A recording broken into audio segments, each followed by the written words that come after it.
فأنا ناصح لإخواني بالصدع بالحق تبيض وجوههم. السكوت في مسألة الحزبية يضرها، فاصدع بما تؤمر وأعرض عن المشركين. سلامي على دماج ورجالها والشيخ يحيى ودار العلم يا سعد بانيها. Bismillahirrahmanirrahim. Alhamdulillah wassalatu wassalamu ala Rasulillah wa ala alihi wa sahbihi wa man wala ma ba'd. Sebelum kita melanjutkan bacaan berikutnya terhadap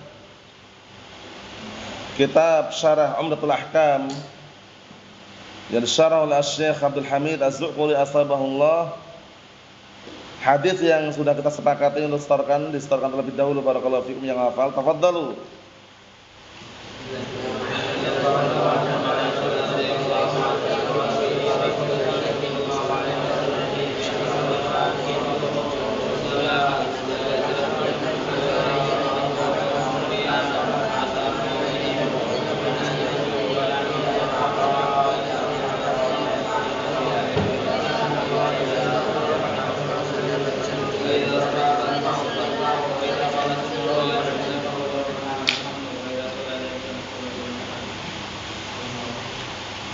Naam, asantum barakallahu fiik, a'anakumullah. Kita lanjutkan berikutnya, kita masih bahas seputar apa barakallahu fiik? Orang yang sholat di belakang imam tapi imamnya duduk. Pendapat yang kuat kemarin, ternyata hadis yang makmum juga duduk itu mansukh. Sehingga makmum tetap berdiri sampai dia tidak mampu baru duduk. Karena imam tersebut posisinya duduk karena tidak mampu. Dalilnya nanti jelas sekali. Rasulullah ketika sudah tua, kemudian beliau sakit-sakitan, beliau sholat dari imam dengan duduk. Adapun yang makmum itu sholat dengan duduk, nanti jelaskan lagi mansukh.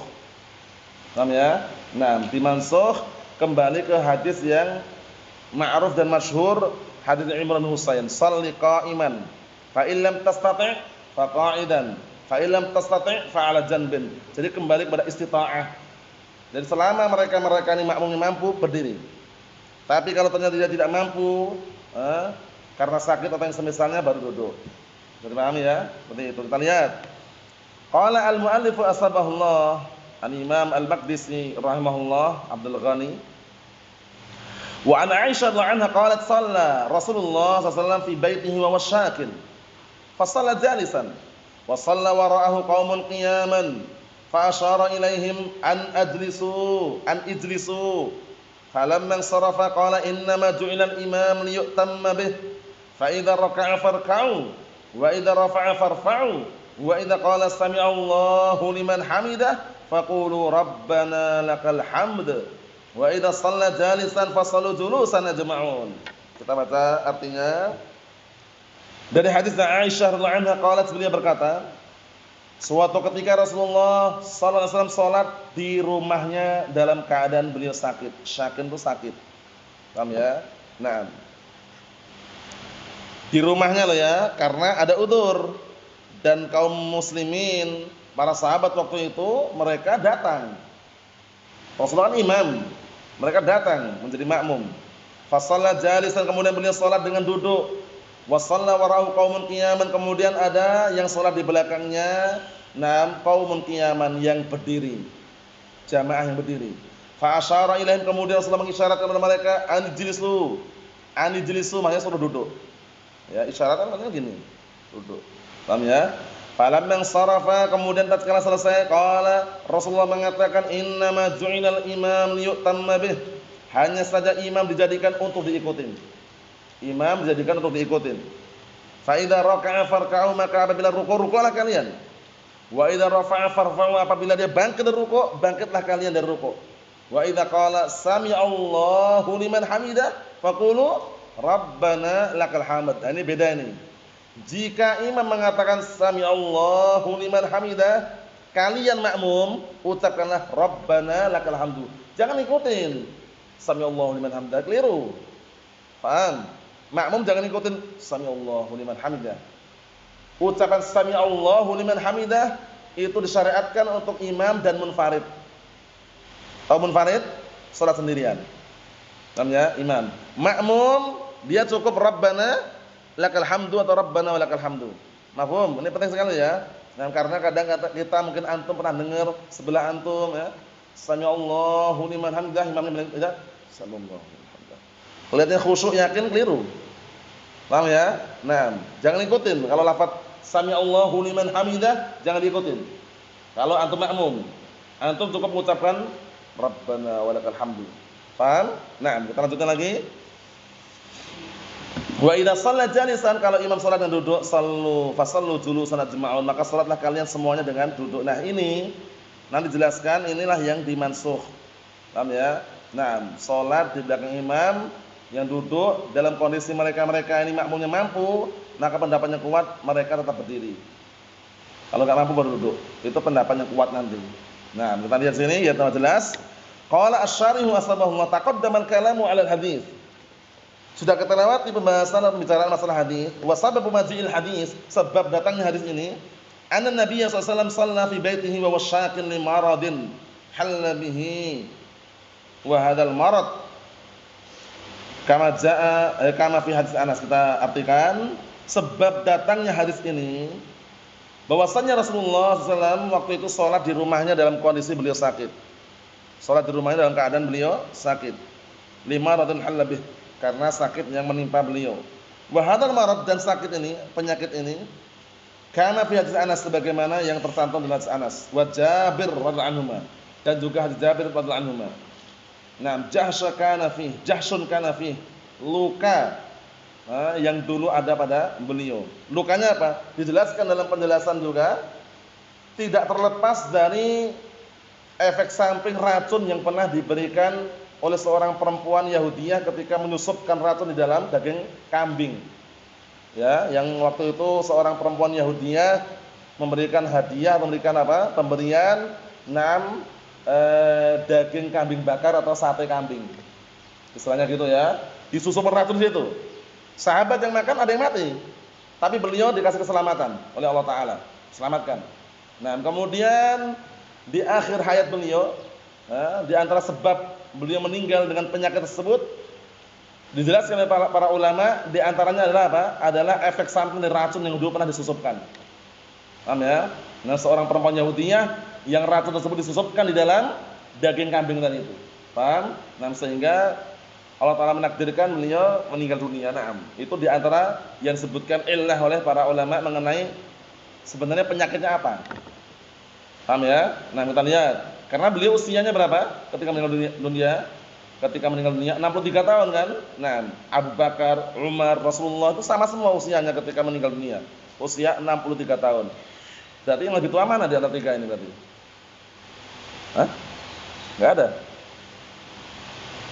Rasulullah SAW, Abu Bakar, Umar, itu ketika meninggal dunia semuanya usianya pada usia 63 tahun. Antara tiga ini yang lebih tua siapa? Rasulullah, meninggal duluan. Ya kan? Cuman waktu itu ketika Rasulullah meninggal itu mereka ini Abu Bakar sama Umar mungkin usianya di bawahnya gitu loh. Berarti kan beliau lebih tua. Sudah dipahami? Nah, cuman ketika meninggal usianya sama. Paham enggak? Seperti itu. Kita lihat di sini.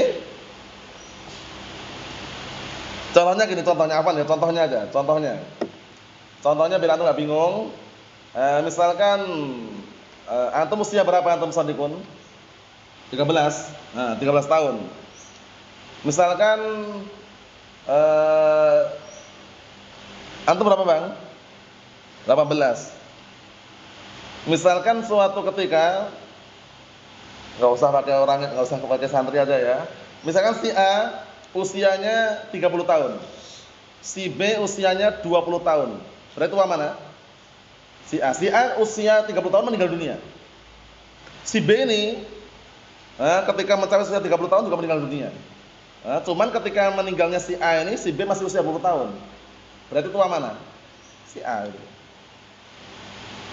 Ya enggak? Meninggalnya sama usianya, cuman kan duluan si A. Itu aja, itu untuk memahami. Biar nanti enggak, karena dulu dipertanyakan itu waktu di Yaman waktu itu, mana lebih tua, Rasulullah SAW atau Abu Bakar atau Umar? Padahal usianya ketika meninggal sama usianya, 63 tahun. Ada bilang enggak ada yang lebih tua, ada semuanya usianya sama. Berarti semuanya usianya sama semuanya, enggak ada yang lebih tua. Itu ternyata keliru. Lebih tua yang duluan. Karena yang duluan itu kan ketika meninggal dia sudah tua, ya kan? Yang belum meninggal masih muda. Paham enggak? Diurutkan seperti itu. Nah, kita lihat sini barakallahu fiik, fa'an Anas radhiyallahu anhu, dari hadis Anas radhiyallahu anhu yaqul, beliau mengatakan saqatan Nabi sallallahu alaihi wasallam an farasin fajuhisha shiqquhul aiman. Luka, ini termasuk luka juga, cuman ana menyebutkan riwayat tadi itu bahwasanya termasuk efek samping di antaranya apa? Efek samping racun itu kaitannya dengan penyakit beliau juga. Cuman ini yang disebutkan sini adalah apa? Luka yang lain, bukan kaitannya dengan yang meninggalnya karena racun, bukan ya, tapi yang meninggalnya karena racun itu juga termasuk sebab yang disebutkan dalam penjelasan yang lainnya. Dari hadis yang Anas radhiyallahu anhu yaqul, beliau mengatakan suatu ketika Rasulullah saqata, jatuh, an farasin, jatuh dari kudanya, fajuhisha shiqquhul aiman, kemudian sisi kanannya beliau luka. Paham ya? Luka ya mungkin lukanya luka patah gitu ya. Luka yang sifatnya itu bukan luka ringan. Fadakhalna alaihi na'udhu, kemudian suatu ketika kami pun masuk kepada beliau, bertemu beliau, mengunjunginya. Fahadatis shalah, kemudian datang waktu salat. Datang waktu salat. Fasalla bina qa'idan, kemudian beliau salat dengan kita dalam kondisi duduk. Fasallaina wara'ahu qu'udan, kemudian kami pun salat di belakang beliau duduk. Nah, ini menunjukkan duduk semua kan? Cuman nanti jelaskan untuk riwayat yang duduk itu makmum, duduk itu mansukh. Nah, kita lihat. Wa an Jabir ibn Abdullah radhiyallahu anhu qala ishtaka Rasulullah sallallahu alaihi wasallam fasallina wara'ahu wa huwa qa'idun. Dari hadis Jabir bin Abdullah radhiyallahu anhu, qala, beliau berkata, dahulu atau suatu ketika Rasulullah SAW itu ishtaka. Jadi dalam kondisi beliau sakit. Fasallaina, kemudian kami salat, wara'ahu, di belakang beliau, wa huwa qa'id, dalam kondisi beliau duduk. Diperhatikan ya, dalam kondisi beliau duduk. Wa Abu Bakar yusmi'un nas takbirah, dan Abu Bakar memperdengarkan bermanusia takbirnya. Berarti kan suaranya lirih. Suara Rasulullah itu lirih pelan, akhirnya disambung oleh Abu Bakar. Ini boleh kalau lirih loh ya. Tapi kalau udah keras, Allahu Akbar, enggak perlu Allahu Akbar. Paham ya? Enggak perlu. Karena suara udah kedengaran. Makanya kalau kita saksikan di Masjidil Haram, Masjid Nabawi, itu kadang antum enggak usah kaget di sana. Di sana itu suaranya disambungkan. Samiallahu liman hamidah, samiallahu liman hamidah. Ada yang nyambungkan. Nah, kalau sudah keras kedengaran enggak perlu sambung lagi. Di sini Rasulullah waktu itu ketika menjadi imam, beliau duduk salatnya, kemungkinan besar suaranya lirih itu pelan. Sehingga khawatir makmum di belakang enggak dengar. Disambunglah oleh Abu Bakar ini. Paham ya? Faltafata ilaina fara'ana qiyaman. Kemudian Rasulullah menoleh kepada kita dalam keadaan beliau melihat kita berdiri. Fa asyara ilaina faqa'adna. Kemudian beliau mengisyaratkan kepada kita pun duduk. Fa shallaina bi sholatihi qu'udan. Kemudian kita pun salat dengan salat beliau dalam kondisi duduk. Falamma sallam, kemudian tatkala beliau salam, qol in kittum anifan la taf'aluna fi'la Faris war Rum. Hampir-hampir kalian tadi itu barusan, anifan itu barusan ya, hampir-hampir kittum, hampir-hampir. Hampir-hampir barusan tadi kalian melakukan perbuatan seperti orang Persia dan Romawi. Yaqumun, mereka berdiri, ala mulukihim, berdiri di hadapan apa? Raja-raja mereka.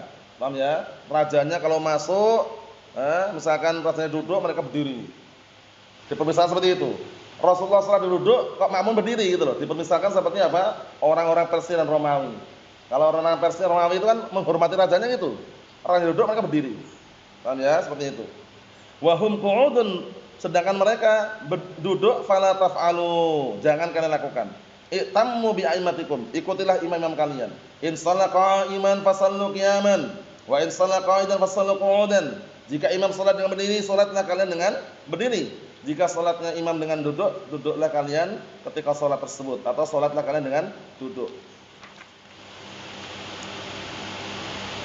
Untuk penjelasannya yang sebutkan tadi masalah dimansukh insyaallah pada pertemuan akan datang ya, biar nanti enggak bingung. Nah, bagaimana ketika menjumpai imam yang salat dalam kondisi duduk, apakah kita ikut duduk atau berdiri? Pendapat yang kuat nanti karena hadisnya dimansukh, maka seorang makmum tetap berdiri selama dia mampu. Wallahu a'lam bishawab. Wassallallahu alaihi wasallam. Walhamdulillahirabbil alamin.